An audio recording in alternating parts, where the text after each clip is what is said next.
Let's talk about balls, and not the ones you're thinking. I'm talking fish balls and also meatballs.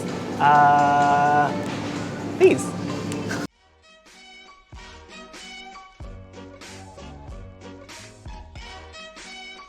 Okay, so fish balls, how they're made is basically fish meat that has been minced into a paste, and then they'll add seasoning to it, and then they will beat it. They usually will beat it in a mixer. This develops the protein to kind of stretch out and create a tougher bind, and this will create a bouncier texture. So in theory, a good fish ball should be able to bounce like a ping pong ball.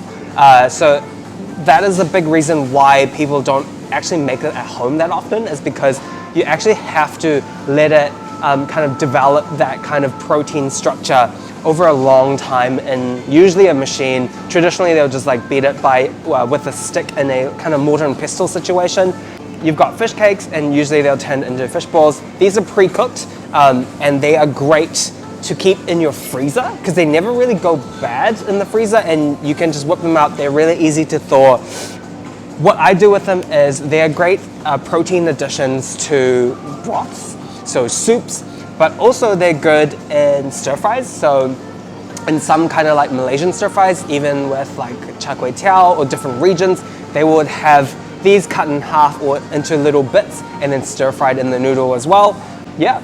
So many applications. In Cantonese, curry fish balls is really popular. So they create like a curry sauce, and that is tossed through. Yeah, you can buy them in the fresh kind of like section, but also you can get them in the frozen. I've got some beef balls here and some pork. You can get things like cuttlefish.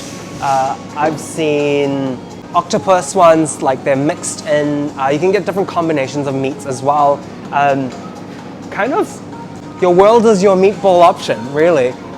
Similar kind of process is that they will mince the proteins and then beat it for a long time. Often they are bound together with starches, so maybe tapioca. Different brands will have different ones and different meat percentage as well. So if you want one that's more pure in meat flavor, or you want one that's like more flavorful, then you would choose which one that's suitable for you. And I'm just showing you a couple of fun ones from the freezer as well. This is raw, so it's a raw meatball as well. And then you can get ones that have filling. So it's a fish ball with pork filling.